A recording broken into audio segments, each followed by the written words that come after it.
Hi Greenville, welcome to the September episode of Greenville Eats. I'm here, Ashley, your host as usual, with Melinda from our Planning and Development Services Department.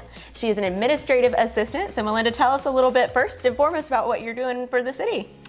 So my job entails being admin support, both for our director and also both of the division heads.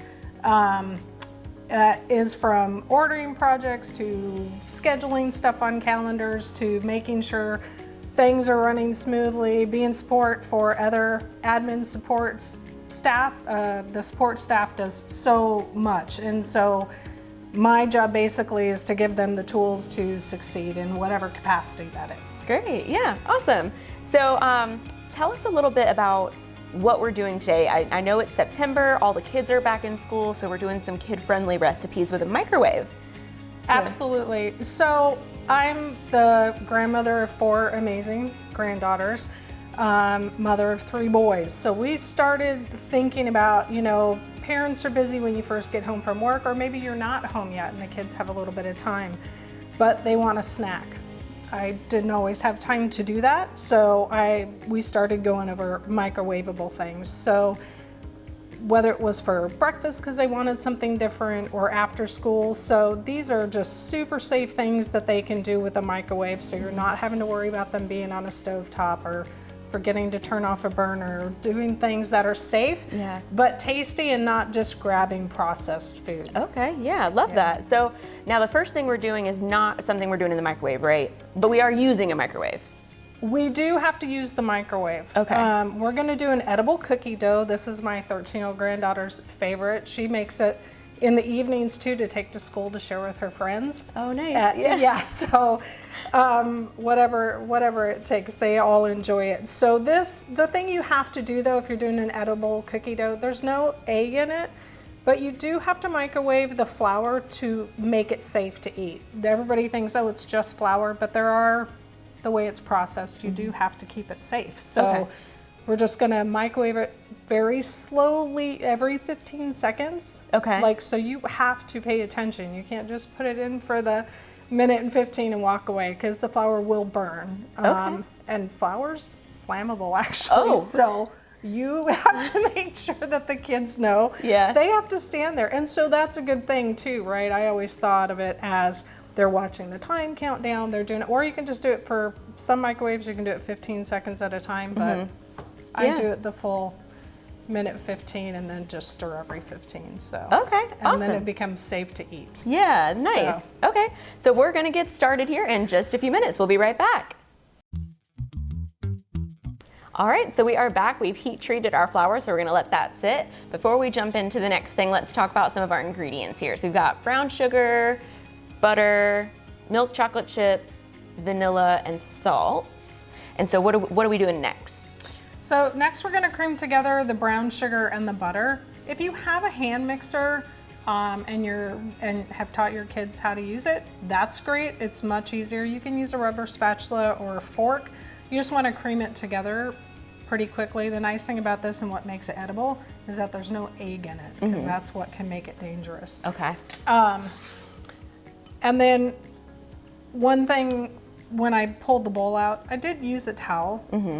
Bowls can get hot, mugs can get hot, whatever it is. So you're making sure that the vessel you're using is microwavable, and that you just pay attention to, some bowls get, even if they're microwavable, some get hotter than others. Yeah. So might be a good idea to do it the first time with your kids. Yeah. Or at least be standing by and walk them through it, depending on how old they are.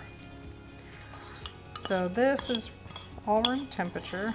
We're gonna put that in. So what we have here is we have 3/4 of a cup of packed brown sugar and then 1/2 cup of room temperature butter. And we're just gonna start trying to get it to mix together. These are always good times with my grandkids and even my sons when they were younger. if we were doing it after school, how was your day? What was your favorite subject today? You know, Oh. so it's time also, if you're going to do it with your kids, Yeah. to have those conversations, because our lives are so busy now. Yeah. It's really hard to get those moments at times. At least it was for me. I was working full time. My kids were busy with school and athletics, and so to have those moments, that was always really important to me, to have those time as a Yeah. family. And the competition between the kids on who was getting it done quicker, as we do our additives, you know, who could put the most in or come up with the most unique combinations. They were pretty funny about this. Okay, that creamed together pretty well, so we need to get 1 teaspoon of vanilla and a half a teaspoon of salt mixed in here. Okay. So that's all incorporated. So now is when we're gonna put that into the flour mix. We are still gonna add milk to this, a couple tablespoons, but it's always best to get this into a crumble form first. So you're gonna incorporate the flour as best you can. Okay. This you can, if you have the hand mixer, you can still do that.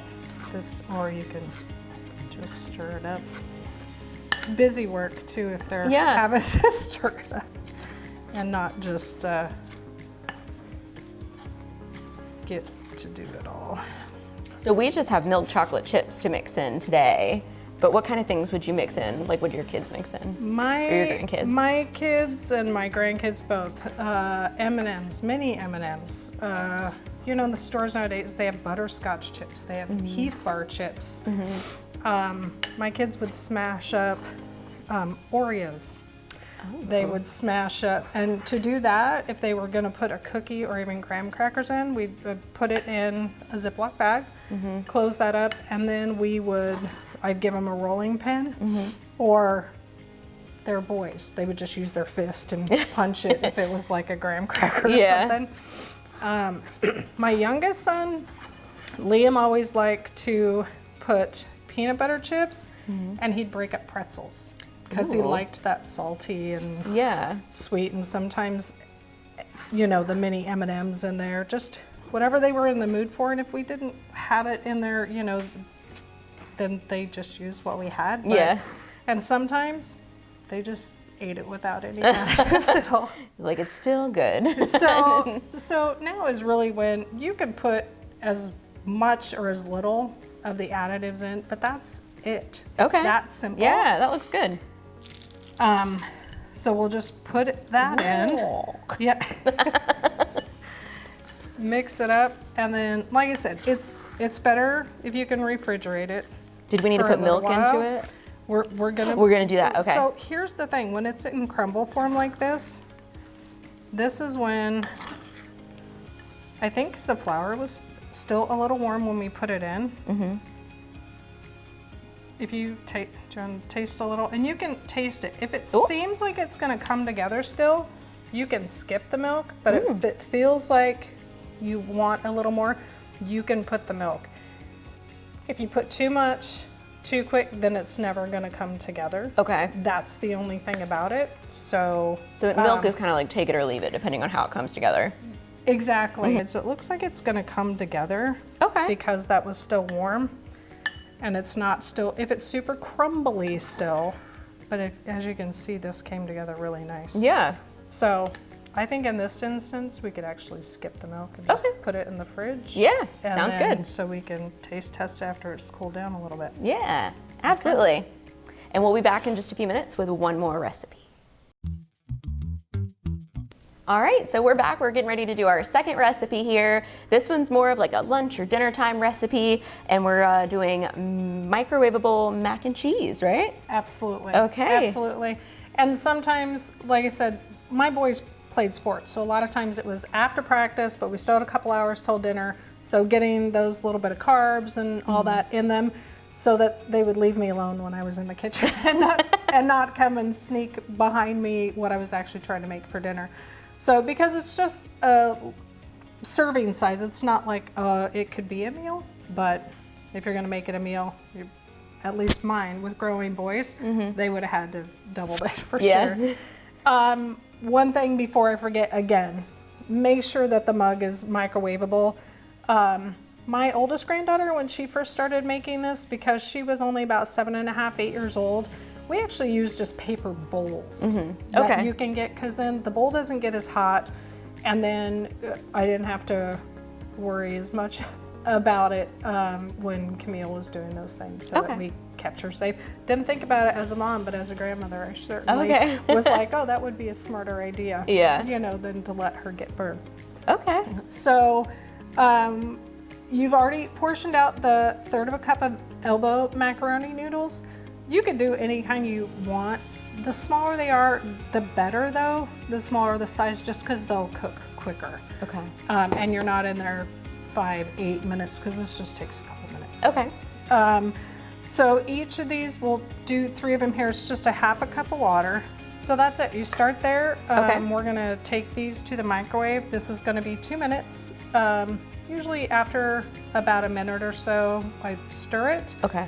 Make sure that it's absorbing the liquid, and then the second minute, same thing. You're gonna stir it. Make sure you want it to absorb all that liquid. So if it hasn't, you might have to do another 15-30 seconds. Okay. But yeah, so off to the microwave. Okay, yep. We'll be right back.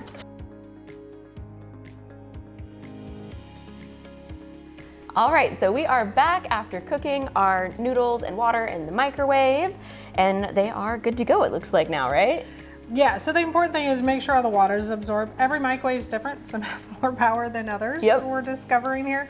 So it is the type of thing you do have to keep an eye on it, because water will still boil over in a microwave. So, you know, if you can do it, some microwaves, normally it's about 2 minutes, checking it every minute, or sooner if you're watching it, it's gonna boil over. Or some microwaves can take 3 or 4 minutes. The important thing is make sure you're stirring and all the water is absorbed. Okay. And then while the noodles are still, and I mean taste test and make sure they're, some people like theirs softer than others, and so make sure it's where you like it. Yeah. And then while it's still warm, this is where we're gonna put in a 1/4 cup of milk, and then a 1/2 cup of pre-shredded cheese. Unless you want to shred it yourself, but to make it convenient for the kids, you know, we got the pre-shredded today. Convenient for me as well. Yeah.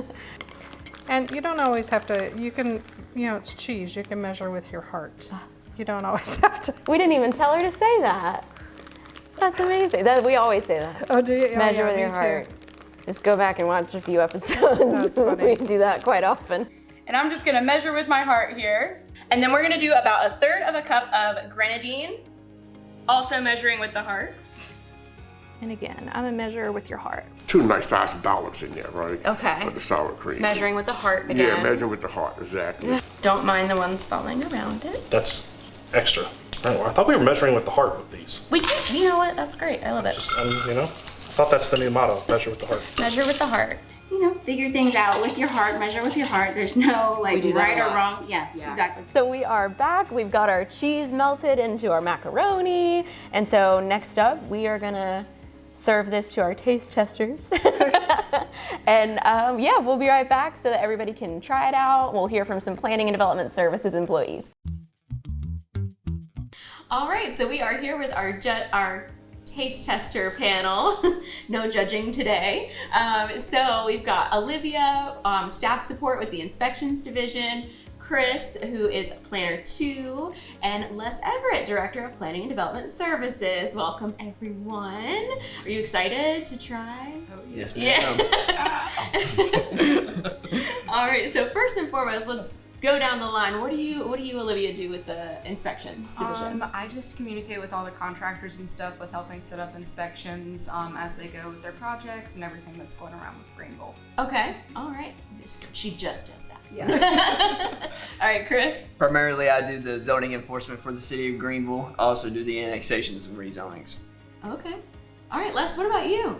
Well, being director of the department, don't do much. We just deal with all the development, as they mentioned, and they sold themselves a little short. They do. It's a lot of teamwork, and we all jump in. But yeah, when you're talking about development, we deal from before you do anything to the land around to what you build on it, how you develop it, and all the regulations and approvals and permitting that go along with it. So we're very involved in those processes. Okay, and you do that all throughout the city? And it's ETJ. Yeah. Oh, and the extraterritorial jurisdiction. Okay, ETJ. Sorry, that was what you said. Okay, all right. Well, let's get into the food because this macaroni and cheese smells amazing. It's kind of an odd combination, but we're here for it. I love cookie dough and I love macaroni and cheese. So let's dig in. I don't know what should we start with first. Yeah. I'm gonna say mac and cheese. Yeah, start to serve. Yeah. Yep, 100%. So the focus on this was kids starting back to school. This is good. Les, you have kids, right? Grandkids, to be exact. Oh, nice. I'm in a new world Okay. with them. That's why I'm allowed to act like a kid again. It was good. I'm surprised the pasta got done so good. Pasta tastes good. Got done so good. Okay. I agree. Very good, very good. If you guys are ready, we'll transition 10 out of to 10, Melinda. We'll taste the cookie dough, the edible cookie dough with no egg. That's how you know it's good when everybody's quiet. That's very good. My daughter loves cookie dough. She would love this. She would love this. What would you guys add to it, personally? A cup of milk. No. Or pretzels, I feel like that would be really good. Like you were talking about. It tastes like Another cookie dough out of the pack. Yeah. Oh, yeah, Another one. Another one. We have plenty. Thank you guys so much. Do you have anything else you want to add to the public? And don't you have some meetings coming up? We do. Now's a great opportunity to talk real quick about our UDO, our Unified Development Ordinance. And it's a different way of incorporating our zoning regulations. And, we've always had them really hasn't had a revamp since the 90s. So what we're trying to do is, of course, modernize it, make it easier to understand, put some pictures with it, some graphics, so these rules and regulations can be absorbed a little easier and people understand a little more and not have to talk to us as much. They can read it and understand it the first time. So that's our goal. And of course, modernization is the big thing. Okay. All right. Awesome. Well, thank you guys so much again for being here. This is very good. Delicious, actually. So we will be back in October with maybe like a spooky recipe. I don't know. I'm just going to wing it. So see you guys later. Have a great month. Bye.